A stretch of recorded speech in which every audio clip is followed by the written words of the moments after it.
of all, it's great to be here at the CIOKlub. In fact, I spoke at your Delhi chapter last year, and when I met Shirish, he convinced me that I should do one next year in Bombay, and I've kept that promise.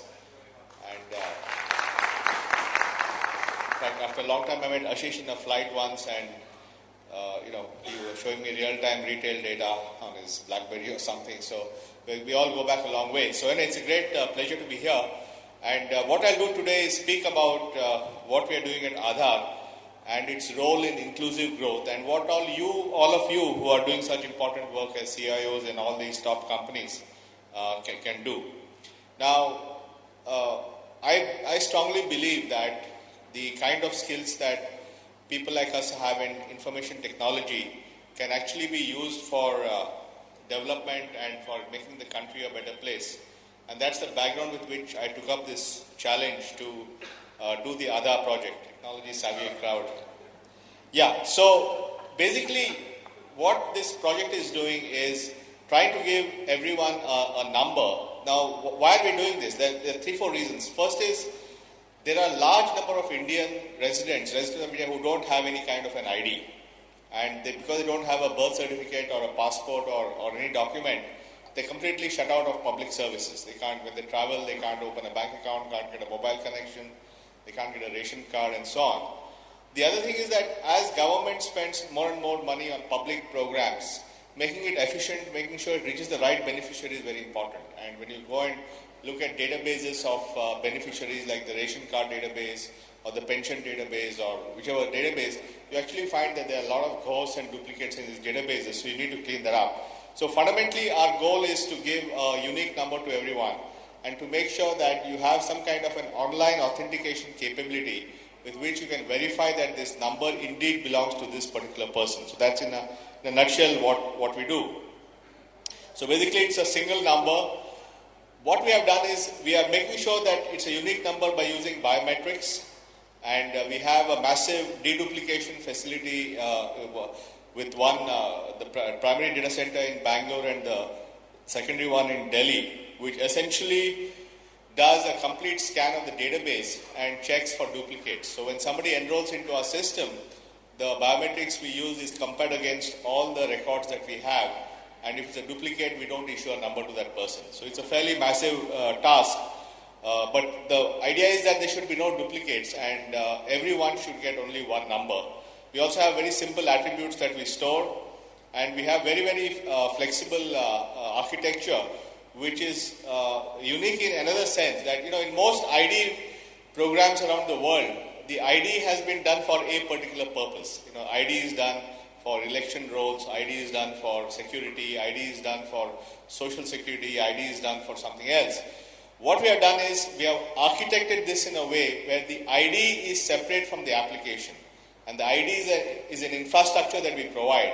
And we provide the ability for different people to build applications on top of this ID for different purposes. So you can use the same ID infrastructure and build a passport system or a ration card system or a banking system or a mobile KYC. So all these can be built on top of this. And it's this architectural sort of layering that we have done, which is very, very important because that provides the basis for innovation, which I'll come back to a little later. So basically, we have the name, address, gender, and date of birth. And so that's a very simple database. One of the things we realize is that if we're going to collect data on 1 billion people, then we really need to make sure that we don't collect too much data. Every extra field you add, you have to collect it 1.2 billion times. So you have to be very, very sort of economical in what you select. And since all we were doing was essentially providing proof of identity and proof of address, we really didn't need to have much data. We do name and address verification. We have a photograph.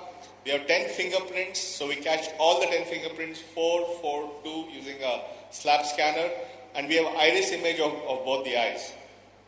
So what happens is, each of these gives us a unique digital pattern with the iris camera. In fact, those of you in Bombay, enrollment is actually starting in Bombay, and you can go to many, many locations to see enrollment happening.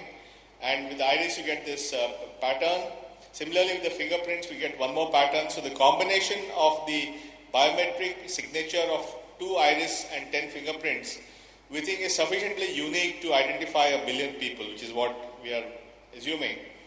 and that gives us a unique number. So basically on the demographic side, we have name, address, gender, date of birth. On the biometric side, photo, both iris, 10 fingerprints, and then that essentially results in one person getting one number. Now this is a fairly massive challenge because we have built it in a multi deduplication engine model. So we actually have 3 different deduplication engines at the back, and we have built a standard API, so we can use any one of the 3 engines for deduplication, which allows us to mix and match or switch in a new engine or whatever. And this means, for example, let's say that 2 years down the road we have, say, 200 million people in a database, and 1 million new people come to enroll. Then each of those 1 million has to be compared against all 200 million to see whether there's a duplicate or not. So you can assume the kind of computational grid that we have to actually make this work.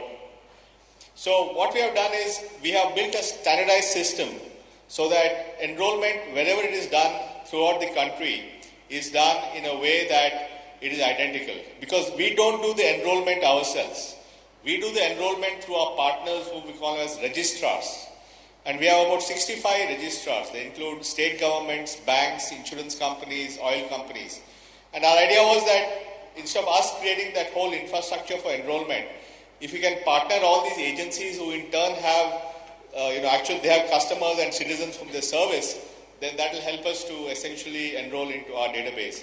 And the way we make sure it's standardized is we give the client platform to our registrars, so they all do the enrollment in the same way. They all use the same software, same client technology, same and same certified cameras and iris cameras and so forth. So the idea is that whether the enrollment is being done for an NREGA program in Bihar, whether it's being done for a bank in Bombay, whether it's being done for LPG cylinder in Bangalore, all of them will use the same enrollment standard technology, and all the packets from all the different enrollment stations around the country are sent in an encrypted manner, secure manner to us, and then we collate all these packets and then run it against our database. If the person is a duplicate, we reject the person. If the person is a new person, we give them a number and we send a letter to them. So this is our typical ecosystem. So we are there running this database in the center. We call it the CIDR. We have all these registrars like state governments, banks, and so on. And they in turn have locations where people come for different services. For example, just this afternoon I had gone to Dharavi, and I went to a particular location where enrollment was happening to see how it was happening on the ground. So enrollments are happening all over the place across the country. The key thing, as I said, it's a standard architecture for enrollment. So all the data is captured in the same way. It comes to us for deduplication, letter is sent, and this is a scalable architecture. It's scalable in the front end by adding more and more enrollment stations, because each enrollment station is independent of the next one, so there's no dependency here. It's scalable in the back end by adding more servers, because the more enrollment data we get per day, the larger computational back end we need. So it's a highly scalable architecture in front end by adding enrollment points, and in the back end by adding computers. So that's a model. And that is why we are confident that with this scalable architecture, we'll be able to cover the whole population of this country. Otherwise, there's no way we could have done this particular project unless we designed it in a proper way. And for those of you techies, the entire software stack is an open source stack. It's built using essentially the same stack that is used by all the large internet providers. It's using Hadoop and MQ series, RabbitMQ, MySQL. Basically, it's almost entirely open source, so that we are using essentially the internet architecture for this particular thing, because we felt that if this is going to have 1 billion records, and it really has to be very, very large database and very, very large processing. So it's a very modern internet-based architecture. Now this is how an enrollment kit goes. If you go to enroll, you'll see this kit in front of everyone. There's a laptop, there's a monitor for verification. This is actually a unique thing we have done. We provide a second monitor for the person being enrolled to see his data as it is being keyed in, so that he can make corrections of course, if he's literate. For those who are not literate, we read out what we have entered so that they can make the correction. Then we have a camera that's a standard camera. Then we have an iris scanner, which is for capturing the eyes. We have a fingerprint slap scanner, which as I said is 442 in 3 things. and we have an enrollment box. We have a standardized box that they can use. So these enrollment kits are completely standardized, but any particular agency can assemble this by buying these things from certified vendors. So they don't have to buy it from a vendor. We have, say, 4-5 certified iris scanners, 4-5 certified fingerprint scanners. So they can sort of mix and match, and we provide the software which ties everything together. Now, this is a typical setup which is there, where people are having this equipment. There are trained operators. We have a whole operator training and certification process so that we can scale this whole thing up. And this is an example of how the iris capture happens.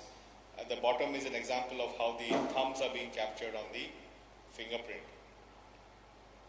Now, we began this process on 29th of September 2010.